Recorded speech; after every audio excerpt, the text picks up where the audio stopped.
설교 시간에 때마다 반응을 해준 분들이 계시는데, 반응을 2부 예배 때는 성격이 전부 다 저 닮아가지고 뭐라고 얘기하면 아멘도 안 하고 입 딱 다물고 끝까지 이게 침묵만 일관하고 예배를 마치고 돌아가는 2부의 성도님들이 계십니다. 그분들은 바로 아멘이 별 필요 없습니다. 이미 하나님의 말씀에 그냥 받아가지고 소화를 다 했기 때문에 아멘할 기력이 없는 것 같아요. 근데 참 제가 보고 싶었던 것이 매 설교 때마다 반응을 잘 보여줬던 찬양대가 상당히 보고 싶었어요. 예, 저 봐요. 너무 보고 싶었어요. 근데 여러분들 다 보고 싶었어요. 예. 자, 지난주에 우리가 하나님의 말씀을 통해서 우리가 이제 깨달았던 부분을 다시 한번 뒤돌아보면서 한번 대세임질을 할 필요성이 있습니다. 우리가 지난 시간에 율법과 믿음에 관련된 말씀을 우리가 들었잖아요. 하나님께서 이제 세상을 태초에 말씀으로 천지를 창조하셨습니다. 이게 창세기 1장 1절에 나오는 말씀이고요. 하나님이 이 세상을 다 만들어 놓으시고 에덴 동산을 만드셨습니다. 그리고 에덴 동산 안에 하나님의 형상 닮은 인간을 만드셨습니다. 그리고 그 인간을 그 에덴 동산 안에 두시고 그 최초의 인간에게 하나님의 축복의 메시지를 전했습니다. 최초의 축복의 메시지가 5마디를 요약한다고 한다면 생육하고 번성하고 충만하고 정복하고 다스리라는 겁니다. 모든 권한을 인간에게 다 부여해 준 거예요. 인간에게 모든 부여해 줘서 만물의 영장으로 하나님이 인간을 세워주셨다라고 하는 것입니다. 그렇기 때문에 모든 피조물인 인간이 그 조물주이신 하나님을 잘 찬양하고 예배하고 감사하는 생활을 하게 되면 내가 너에게 약속했던 그 축복을 주겠다. 번성하고 생육하고 번성하고 충만하고 다스리고 정복하고 다스릴 수 있는 모든 권한을 너에게 주겠다.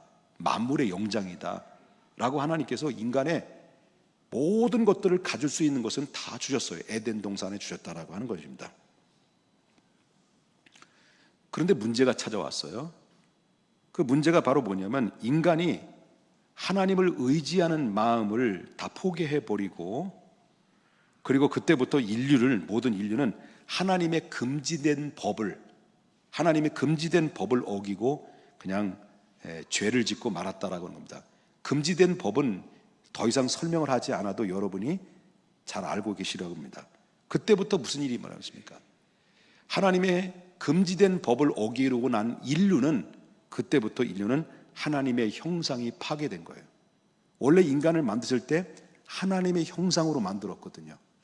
근데 죄를 짓고 나니까 첫 번째 나타나는 현상이 바로 뭐냐면 하나님의 형상이 파괴가 되고 죄악의 올무가 되어버린 겁니다. 그래서 결국 인간은 타락한 존재로 인류의 역사 속에서 가장 슬픔의 아픔을 물려주게 됐다는 것을 보게 된다라고 하는 거죠. 여기에서 사도 바울은 로마서 1장에서 하나님을 떠난 인류가 얼마나 악독한 모습으로 변질되어 가고 있는가를 바로 1장에 소개를 해주고 있는데, 바울은 뭐라고 소개를 해주면 1장 29절부터 32절까지 이렇게 소개를 해주고 있어요. 자, 하나님을 떠난 인간들의 이 세상의 모든 사람들입니다. 저도 포함되고 여러분들도 다 포함되는 겁니다. 아담 아래에 있는 모든 사람들이 어떻게 변질됐느냐, 로마서 1장에 이렇게 고발을 하고 있어요. 자, 보겠습니다. 29절부터 다 같이 한번 읽어볼까요? 시작. 곧 모든 사람 탐욕 악의가 가득 찬 자요, 시기 살인 분쟁 악의, 수군수군하는 자요, 비방하는 자요, 하나님께서 미워하시는 자요, 능력하는 자요, 교만한 자요, 자랑하는 자요, 악을 도모하는 자요, 부모를 거역하는 자요, 우매한 자요, 배약하는 자요, 무정한 자요, 무자비한 자라. 그들이 이같이 일을 행하는 자는 어디에 해당한다는 거예요? 사형에 해당한다는 거예요. 자, 물어보겠습니다. 하나님을 떠난 인간이 하나님의 형상이 딱 파괴가 되니까 사람의 마음에 피폐가 된 거예요. 그때 나타난 현상에 사람들이 어떤 모습으로 변질되냐, 인류가 변질되느냐, 오늘날 이 시대를 보자는 거예요. 오늘날 이 시대를 보고 우리가 살아가는 일상적인 삶을 보고 내 개인의 언행 심사를 한번 본다면 오늘 저와 여러분이 함께 읽었던 말씀이 포함됩니까? 포함되지 않습니까? 포함되죠. 그럼 물어보겠습니다. 여기에 많이 포함됐습니까? 적게 포함됐습니까?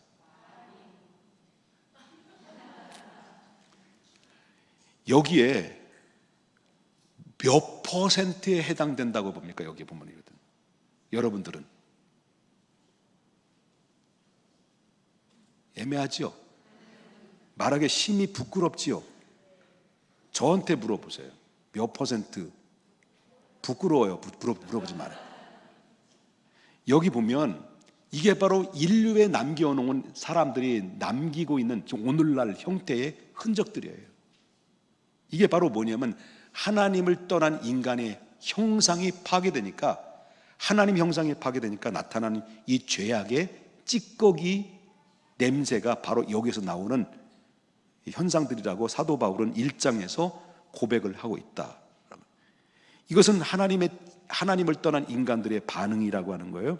여기도 여러분들도 누구도 예외 없어. 이 사실 앞에는 다 인정하시잖아요. 그죠? 인정하시죠? 인정 못 하시겠다는 분들은 손 내리세요. 자, 그러면 2장에서는 뭐라고 얘기해요? 자, 그 2장에서는 뭐 다 그렇다. 다 이해합니다. 뭐 인간이 하나님을 떠나서 하나님 형상에 파괴돼서 이렇게 불의, 탐욕, 시기, 질투, 분쟁, 살인, 뭐 부모를 거역하고 이런 것들이 행하는 것은 막 인정합니다. 그렇지만 그건 네 생각이고 우리는 예외다. 우리는 아니다. 우리는 그 인정할 수 없다 라고 끝까지 거부하고 거절하고 인정하지 않고 우기는 민족들이 있었죠. 그 2장에서 등장하죠. 그 우기는 민족이 어떤 민족이라고요? 유대의 민족이에요. 유대 민족이라는 거예요. 우리는 다르다라는 거예요. 왜 다르다라고 생각해요? 너희 민족과 우리의 민족이 다르다라고 이렇게 표현하는 이유가 뭘까요? 유대 민족이 뭘 가졌기 때문에? 첫 번째 혈통, 두 번째 율법. 설교 잘 들었네요. 세 번째 할례. 우리는 이걸 가지고 있기 때문에 우리는 어떠한 죄를 짓다 할지라도 우리는 예외다. 다른 민족은 하나님 앞에 다 심판받고 더러운 민족이지만 우리는 혈통과 율법과 할례를 받았기 때문에 우리는 예외다. 우리는 의로운 민족이다 라고 자빠졌다는 거예요. 그러니까 3절에 딱 인정한다. 바울이 뭐라고 말해요? 너희들 우수한 거 인정한다. 다 인정하지만 한 가지 꼭 기억하라. 우린 나으냐? 아니다. 그러면서 3장 9절 말씀부터 이제 12절에 이렇게 얘기하고 있는 거예요. 그러면 어떠하냐? 우리가 나으냐? 결코 아니다. 너 까불지 마라. 유대인이나 헬라인이나 다 어디 아래 있다고요? 죄 아래 있다고 하는 것을 이미 오래전부터 선언했다라는 거예요. 하나님을 떠난 모든 인간은 율법을 가진 민족, 또 혈통을 가진 민족, 할례를 받은 민족이라 할지라도 모두 헬라인이나 야만인이나 유대인이나 다 할 것 없이 죄 아래 있다. 그리고 한 방 더 매겨요. 그래 더 매기는 게 바로 뭐냐면 10절부터 나오는 거죠. 한번 크게 한번 읽어보겠습니다. 기록된 바 의인은 없나니 하나도 없으며 뭐도 없고 다 치우쳐서 무익하게 되고 선을 행하는 자가 없나니 없고 마지막에는 못 없다는 거예요. 하나도 없다는 거예요. 성가대 너무 보고 싶었어요. 반응이 너무 좋아. 결국은 뭐냐? 결국은 죄에 대한 심판은 무엇이냐는 거예요. 모든 사람 예외 없이 이 땅에 숨을 쉬고 있는 모든 존재는 의인이 없어요. 다 죄 아래 있다라고. 하나님을 떠난 인간은 결국 죄 아래에서 있다가 결국 죄의 심판을 받게 될 수밖에 없다라고 하는 것입니다. 그러면 이 죄에 대한 심판의 마지막 1장 마지막 절에는 뭡니까? 어디에 해당한다고요? 사형에 해당한다고. 그럼 사형이 뭐냐? 하나님이 인간에게 내린 최후의 심판의 사형이 뭐냐라고 말한다고 한다면 인간은 누구나도 예외 없이 죽는다는 거예요. 죽음은 피할 수 없는 거예요. 사람이 왜 죽습니까? 안 죽고 싶은데, 오래 살고 싶은데. 근데 죽음은 무슨 결과예요? 인간이 죄를 진 결과다라고 하는 거예요. 그래서 여러분 히브리서 9장 27절에 뭐라고 해요? 한 번 죽는 것은 어떤 사람이든지 누구나 예외 없다는 거예요. 다 정해져 있다. 그럼 여기서 다 정해져 있는데 죽음이라는 것은 피할 수 없다라는 것은 여러분 다 인정하시죠? 예수 믿는 사람이든 예수 안 믿는 사람이든 누구나 죽는다. 때가 되면 죽을 수밖에 없다는 것은 인정하지만 한 가지 꼭 기억해야 되는 거예요. 여기서 끝나는 게 아니다. 히브리서는 정확하게 한 번 죽는 것은 사람에게 정하신 이치지만은 그 후에 뭐가 있다라는 거예요. 끝까지 띄워줘야죠. 성경 구절을. 뭐가 있다라는 거예요? 심판이 있다는 거예요. 성경 띄워주지도 않아도 다 아시네. 죽음으로써 끝나면 좋겠습니다만, 죄값을 치러서 죽음으로써 끝나면 좋겠습니다만, 하나님이 원래부터 약속된 것은 반드시 죽음이라는 것은 죽음으로써 끝난 것이 아니라 그 심판의 죄값은 죽은 다음에 반드시 누구도 피할 수 없는 것은 죽음과 함께 그 이후에 뭐가 따른다는 거예요? 심판이 따른다는 거예요. 그러면 인간에게는 희망이 없냐는 거예요. 죄로 인해서 죽음이 찾아왔고 죽은 다음에 영혼이 심판받아서 결국 멸망할 수밖에 없는 인간에게 이 죽음의 문제와 영혼의 문제를 과연 해결할 수 있는 방법이 없을까? 하나님은 공의의 하나님이지만 또 한편으로 어떤 하나님이에요? 사랑의 하나님이에요. 그래서 하나님이 인간을 불쌍히 여기시고 이 죄악에서 빠져나갈 수 있는 돌파구를 열어주신 것이 뭐냐면 율법을 주신 거예요. 돌파구를 열어주신 것이 율법인데 그 율법의 기능이 있어요. 율법의 기능.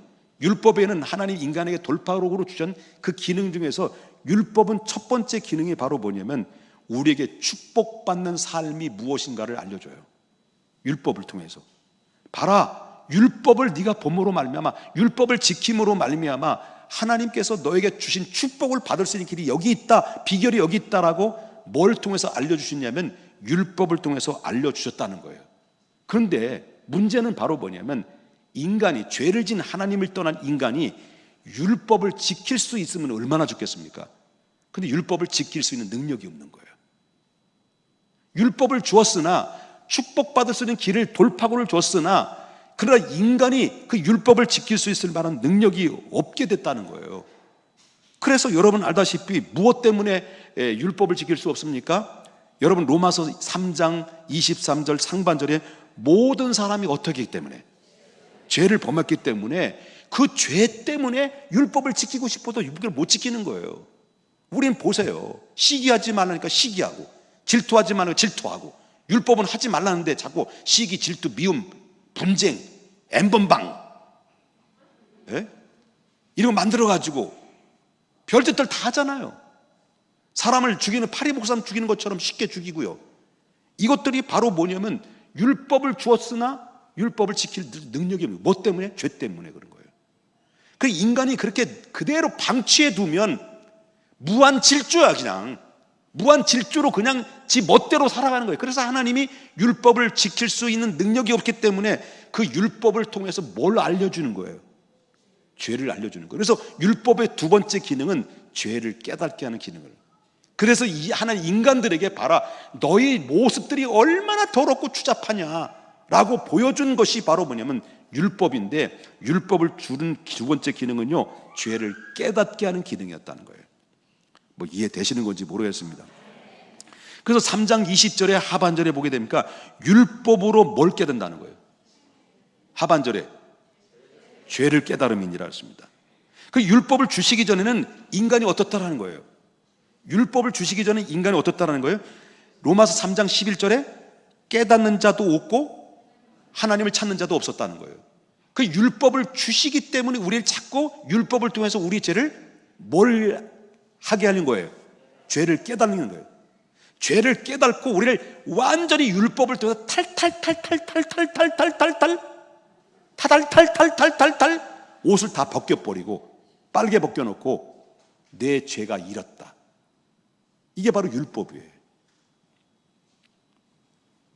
율법이 그런 거예요. 그런데 이 죄는요, 율법의 죄를 깨닫게 하지만 그 율법은 뭐예요? 죄는 깨닫게 하지만은 그 율법이 우리를 구원할 능력이 있을까요? 없을까요? 없는 거예요. 엑스레이를 찍어서 CT 촬영을 통해서 내가 어디가 부서졌는지 어디가 부러졌는지를 촬영을 통해서 사진을 통해서는 찍어서 알 수는 있지만 그 CT나 엑스레이를 통해서 우리를 아픈 뼈대기나 그리고 또한 부러진 뼈를 다시 치료할 수 있는 능력은 엑스레이는 없는 거예요. 보여줄 수는 있지만 율법도 마찬가지예요. 율법을 우리에게 주셔서 우리를 죄를 깨닫게 하지만 율법 자체로는 우리를 구원할 수가 없다라고 하는 거예요. 그래서 율법은 우리를 구원할 능력이 아니라 우리를 죄를 깨닫게 하는, 그럼 이런 질문이 나오죠. 그러면 아니 율법으로도 못하고 그럼 뭘 못하고 할례도 안 되고 그리고 또 혈통으로도 안 되고 그럼 뭘 어떻게 우리를 어떻게 우리를 하라는 건 말이에요 도대체 하나님, 이렇게 하잖아요. 이런 질문이 나오잖아요. 그럼 율법을 가지고는 우리 죄를 구원할 수가 없다고 한다면 도대체 우리의 구원을 받을 수 있는 대안이 없겠는가라는 질문이 나오죠. 하나님이 다른 방법이 없습니까 하나님?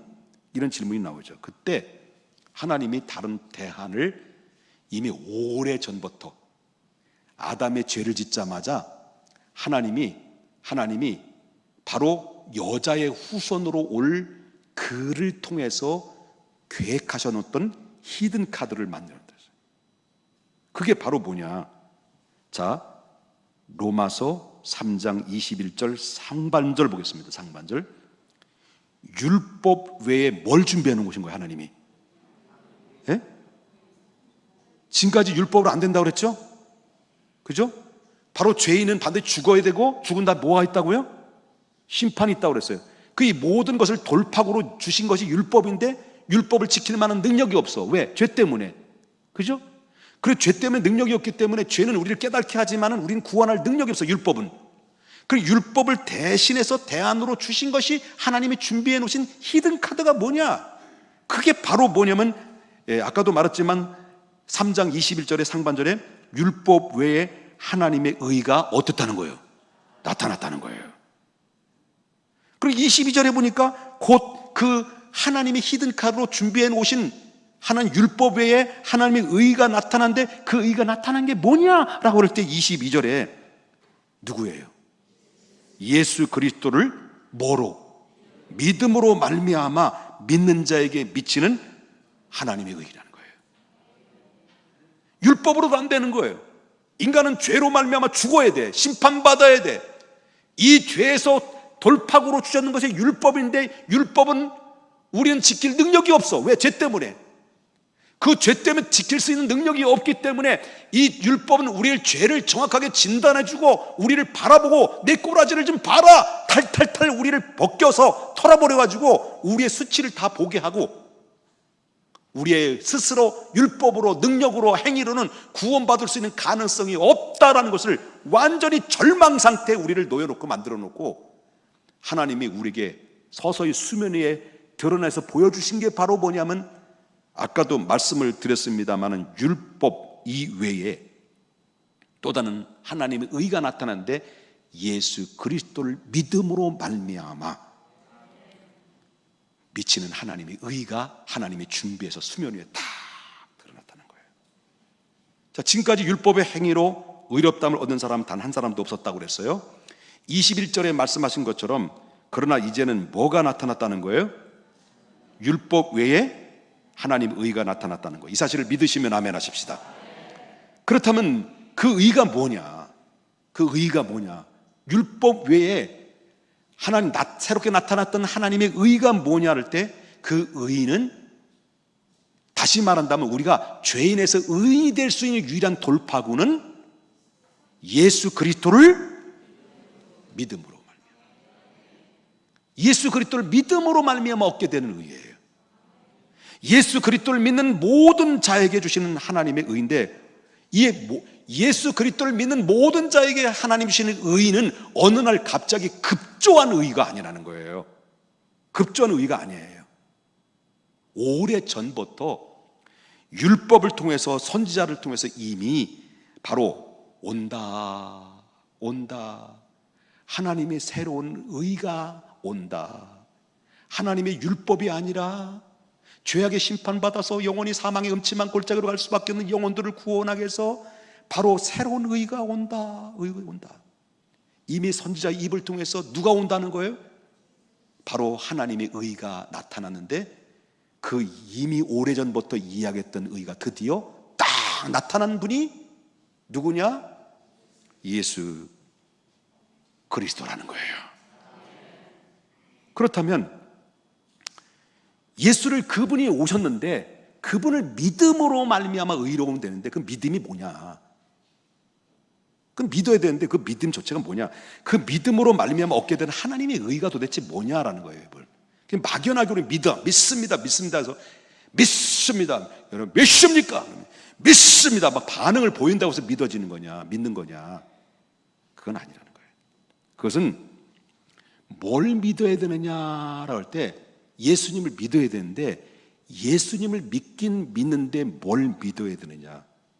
그것은 바로 예수님의 보혈의 피를 믿는 거예요. 피를 믿는 거예요. 구약에는 죄인이 구원받을 수 있고, 죄인이 용서받을 수 있고, 죄인이 의인이 될 수 있는 방법은 제사를 통해서 의인이 되는 거예요. 거기는 제사는 항상 짐승이 들어가 있어. 짐승을 잡아서 뭘 흘려요? 제단에 뭐를 뿌려요? 피를 뿌려요. 피는 용서가 들어있고 피는 생명이 들어있는 거예요. 근데 구약에서 드려졌던 피를 단번에 예수님은 그 보혈의 피를 흘려주심으로, 그 보혈의 피의 능력으로 우리를 구원의 자리로 이끄시는 엄청난 능력이 그 안에 들어져 있다. 그럼 예수님이 흘린 피에는 두 가지 기능이 있어요.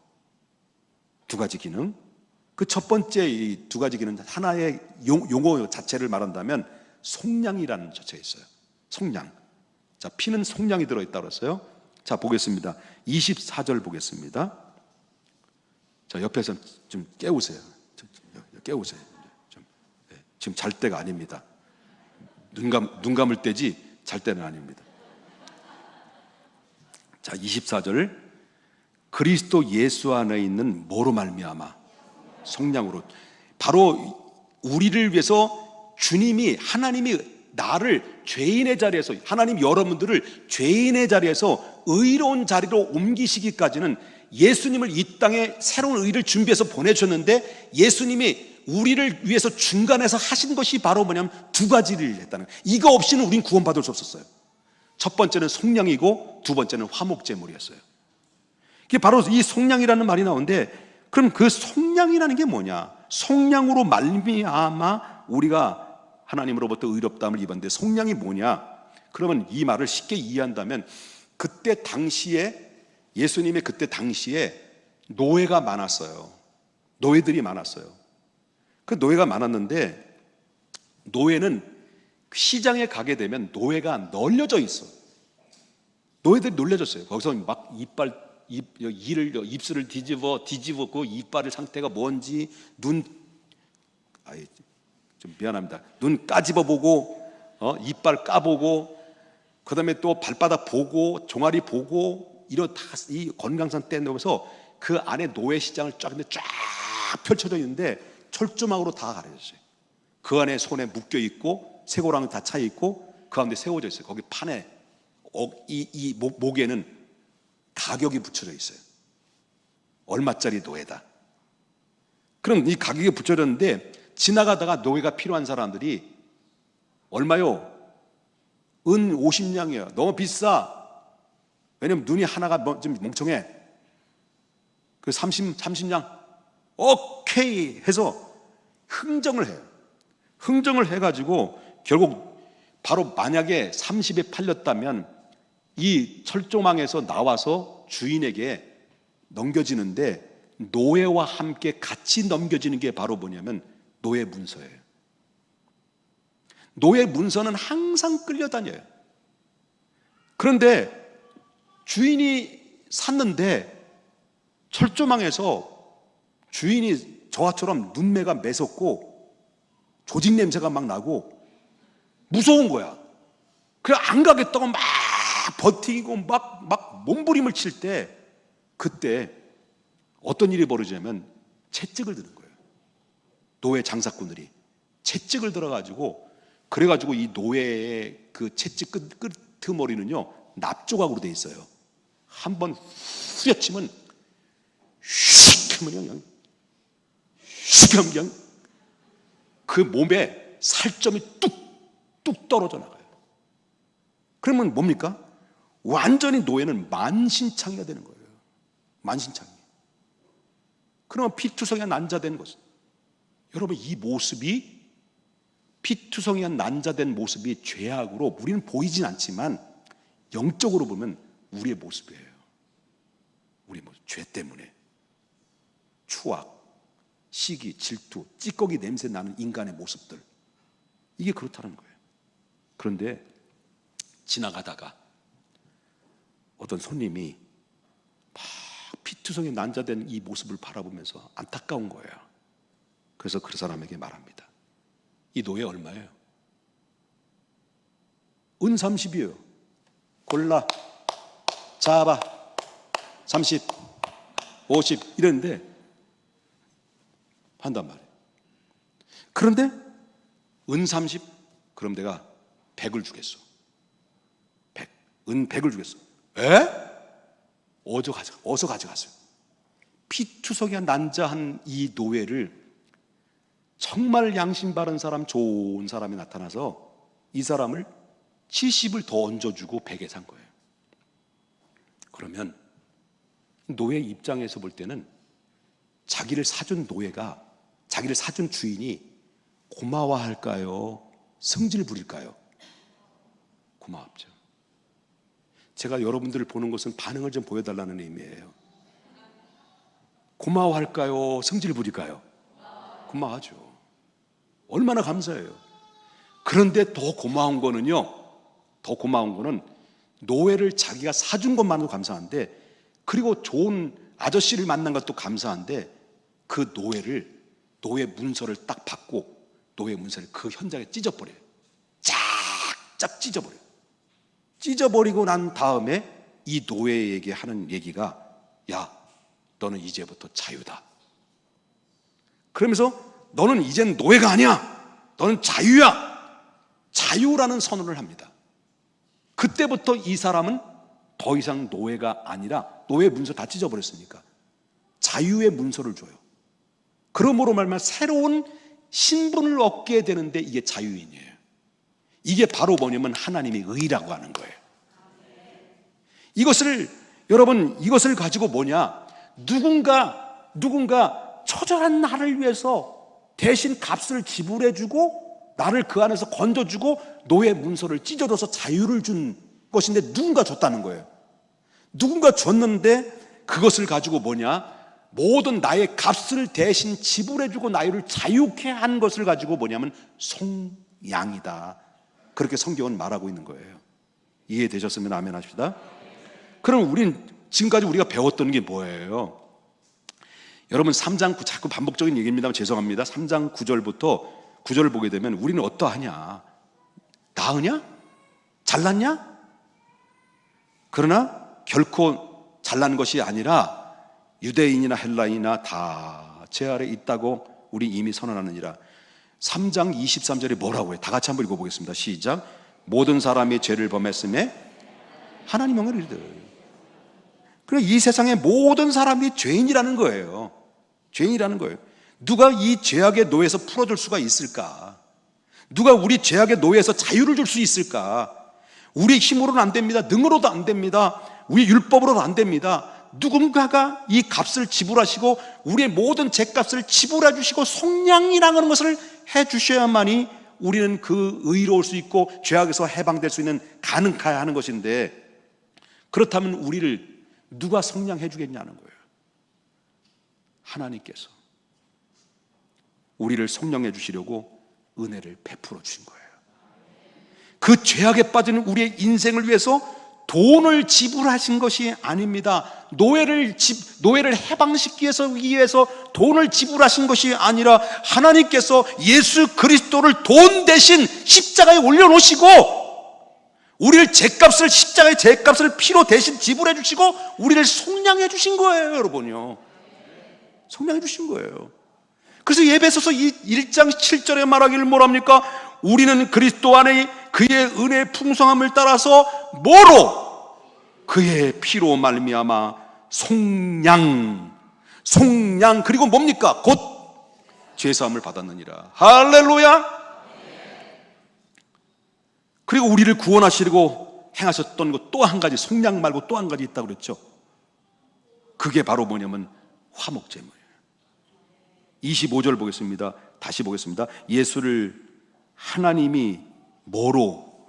그의 피로 믿음으로 말미암아 뭘 세웠다고요? 화목제물을 세웠으니. 누구를 화목제물로 세웠다는 거예요? 예수를. 그래서 이는 길이 참으신 중에 우리를 전에 지은 죄를 이 죄 때문에 하나님이 막 참고 했다가 결국 하나님이 독생자 예수를 화목제물로 제단 위에 올려놓고 길이 참으시고 결국 그 화목제물로 받으시고 우리 죄를 통과하셨다는 거예요. 오케이. 그래서 우리를 뭘 나타내는 거예요? 하나님이 당신도 의를 나타내고 우리도 의를 이루게 됐다라고 하는 거예요. 여기 나오는 화목제물이 뭐냐? 인간의 범죄로 말미암아 하나님의 진노로 말미암아 하시는 이 제사를, 진노를 거두시기 위해서 제사 방법을 한 것이 바로 화목제물인데, 근데 여기서 화목이라는 말은 샬롬이라는 의미예요. 그러므로 화목이라는 것은 하나님과 깨어진 관계를, 죄로 인하여 하나님이 깨어진 관계를 화목제물로 삼아주심으로 말미암아 다시 복구시켰다. 그래 샬롬, 평화를 이루셨다. 그런 의미가 담겨져 있습니다. 이게 바로 희생제물로 짐승으로 드렸던 행위였다는 거예요. 그런데 잘 들어보십시오. 그 하나님께서는 그 화목제물을 누굴 올려놨다는 거예요? 자, 25절 다시 보겠습니다. 이 예수를 하나님의 그의 피로써 믿음으로 말미암아 어디를 세웠다는 거예요? 화목제물. 누구를? 예수를. 그리고 원수였던 우리가 그 예수님 때문에 뭐예요? 화목한 관계 됐다. 하나님이 전에는요, 여러분들 저 왼습 덩어리들 그리고 하나님이 화를 내셨는데 그 대신 내가 언제까지 저를 미워할까? 안 돼. 그러면 안 되지. 그래서 하나님이 독생자를 화목제물로 삼고, 화목제물로 삼은 대신 저를 이제 너와 나와 화목하다. 내가 너를 용서하마, 풀어주마. 그래서 다시 일로 어이구 이렇게 우리를 품어주신 거예요. 이게 화목제물로 이루어진 거예요. 아멘이 진짜인지 믿음이 있어야 되는데 이게. 그런데 예수님께서 십자가에서 짐승의 피가 아닌 보혈의 피를 흘려주셨어요. 하나님과 원수됐던 관계가 이제는 화목되게 된 거예요. 그러므로 로마서 5장 10절에 말하기를 뭐라고 말해요? 우리가 원수되었을 때 그의 아들이 죽으심으로 말미암아 하나님과 우리가 어떻게 됐다는 거예요? 누가 죽으심으로? 예수가 죽으심으로. 우리가 꼭 알아야 돼요. 알아야 되는 것이 예수님이 십자가의 대속에 피 흘려 주셔서 속량해 주셨다는 것이 거기서 끝나는 게 아니에요. 속량해 주셨다고 끝나는 게 아니다. 예수님께서 우리를 죄에서 풀어주시고 하나님과 화목한 의를 이루기 위해서 예수님께서 화목제물이 되셨다고 해서 우리가 의가 되어지는 게 아니라는 거예요. 하나님 하셨다고 내가 의가 되는 거 아니에요? 중요한 것입니다. 그것은 바로 뭐냐면 주님 맞습니다. 내 스스로가 구원받을 길이 없었습니다, 지금까지. 그러나 하나님께서 나를 위해서 예수님을 보내주셔서 십자가의 대속에 피 흘려 죽으시고, 거기서 끝나는 것이 아니라 그 위에 화목제물로 예수님 올려놓으시고 나의 죄를 속량하셨다는 사실을, 나의 죄 때문에 나의 죄를 모두 속량하셨다는 사실을 여러분 지금까지 설명을, 제가 여러분들 드렸던 설명을 다 듣고 믿음으로 그 말씀을 지식으로 받아들이고 마음으로 받아들이고 믿음으로 그것을 사실을 인정했대. 그때 비로소요, 여러분 지금 이 순간, 이게 지식으로 받아들이는 게 아닙니다. 제가 지금까지 설명드렸어요. 다 이해되셨죠? 지금 이 말씀을 지식으로 받아들인다고 한다면, 여러분 설명만 들었다고 한다면 노예 문서가 아직도 해결된 게 아닙니다. 그대로 여러분 노예 문서는 들고 있는 거예요. 중요한 것은 예수님이 나를 위해서 십자가에 올라가셔서 피 흘려 죽으심으로 말미암아 나의 죄값을 속량해 주셨다는 것을 믿을 때, 예수님이 하나님과 나와의 원수의 자리였지만 하나님께서 독생자를 화목제단의 제단에 예수님의 제물로 올려놓으시고 희생의 대가를 치러주심으로 말미암아 내가 하나님과의 화목한 관계가 되었다는 사실을, 속량과 화목한 관계가 되었다는 사실을 인정하고 입으로 시인할 때, 주님, 당신이 나를 위해서 행한 것이 이것입니까? 하나님께서 나에게 베푸신 것이 이것입니까? 나의 죄를 속량하기 위해서 예수님을 십자가에 올려놓으신 것입니까? 나를 하나님과 화목한 관계를 위해서 화목제물로 예수님 올려놓으신 것입니까? 그렇다면 내가 주님 받아들입니다. 인정합니다. 그럴 때 너 정말 인정하냐? 예수가 누구냐? 너에게 예수가 누구냐? 주는 그리스도시요 살아계신 하나님의 아들입니다라고. 그렇게 여러분 고백이 분명할 때, 그때 전에 아닙니다. 그 고백이 분명할 때, 그때 죄악의 노예 문서가, 휘장이 예수님이 십자가 함께 위에서 아래로 쫙 갈라져서 성소와 지성소가 통일된 것처럼 여러분의 믿음의 고백과 동시에 노예 문서가, 너는 이제는 노예가 아니다, 죄인이 아니다, 하나님의 의, 행위로 얻는 것이 아니라 값없이 주시는 의가 너에게 이제부터 시작된 것이니라. 그러므로 절대 우리는 잊어서는 안 됩니다.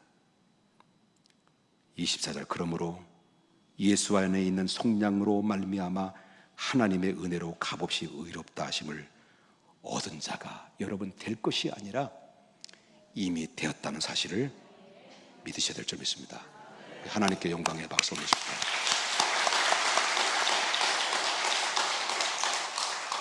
자, 그렇다면 물어보겠습니다. 우리 자랑할 게 있습니까? 내 의 자랑할 수 있습니까? 여러분 빼어난 미모 자랑할 수 있습니까? 잘생긴 이 얼굴 자랑할 수 있습니까? 없어요. 없어요. 27절 봐요. 자랑할 때 있는지. 그런즉 자랑할 때가 있느냐? 자랑할 때 있습니까? 있을 수 없느니라. 무슨 법으로? 행위로? 아니다. 여러분 노예의 문서가 찢어지는 것은 여러분의 믿음의 법으로. 그러므로 사람이 의롭다 하심을 얻은 것은 율법의 행위에 있지 아니하고 오직 무엇로? 오직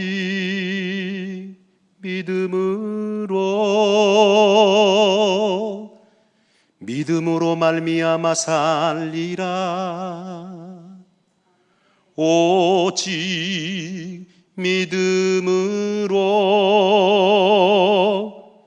믿음으로 말미암아 살리라. 오직 믿음의 범으로 여러분이 죄에서 자유를 얻는 거예요. 구원을 얻는 믿음은 내가 무엇을 이루려고 율법을 지키는 것이 아니라 자격 없는 나에게 주시는 하나님의 은혜와 생명을 주시는 그분의 보혈을 의지할 때 얻어지는 것입니다. 그러므로 우리가 예수 그리스도를 믿음으로 하나님의 의를 여러분 붙들어야 됩니다. 그리고 붙들었던 그 의를 여러분 세상에 두 조각을 내고 세 조각이 난다 할지라도, 세상에 무너진다 할지라도 여러분이 붙들었던 그 의를 놓지 말아야 됩니다. 22절에 예수 그리스도를 믿음으로 말미암아, 25절에 그의 피로 인하여 믿음으로 말미암아, 27절에 오직 믿음의 법으로 말미암아, 28절에 율법에 행해 있지 아니하고 믿음으로 되는 줄을 우리가 인정하노라. 30절에 할례도 믿음으로, 무할례자도 믿음으로, 이 31절에 그런즉 우리가 믿음으로 말미암아 살리라. 오직 주 예수 그리스도 십자가 외에는 구원이 없습니다. 오직 믿음에는 구원받을 길이 없습니다.